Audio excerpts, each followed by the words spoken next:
دو تین وظائف بھی سن لیجئے. اللہ لطیف بعبادہ یرزق من یشاء وہو القوی العزیز، سے پارہ نمبر 25 سورہ شورى، اس کی آیت نمبر 19 نمبر آیت.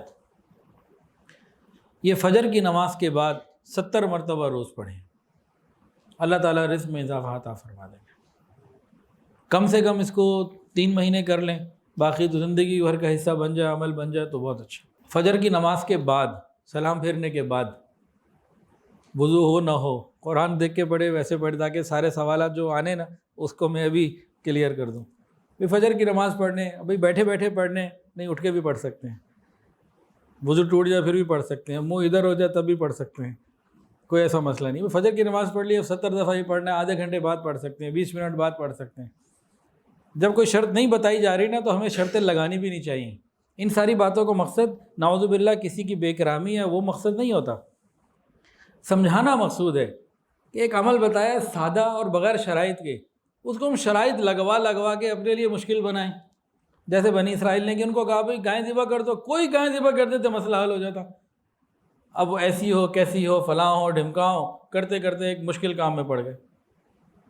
بھئی فجر کے بعد پڑھنی ہے، بھئی آپ کو نیند آ گئی تو آدھے گھنٹے بعد پڑھ لو بھائی، کوئی بات نہیں. تو آسان رہنے دیں کام کو. تو اس سے کیا ہوگا جی انشاءاللہ رزق میں اضافہ. ایک اور عمل رزق میں اضافے کے لیے جو حضرت مولانا احمد علی لاہوری رحمۃ اللہ علیہ نے بتایا تھا حضرت مرشد عالم مولانا غلام حبیب رحمۃ اللہ علیہ کو، انہوں نے بتایا حضرت پیر حافظ ذوالفقار احمد نقشبندی دامت برکاتہ العالیہ کو. اور حضرت جی اکثر یہ بیانات میں بتاتے رہتے ہیں، اور میں نے خود ایک مرتبہ نہیں بہت مرتبہ حضرت سے سنا ہے رزق میں اضافے کا وظیفہ.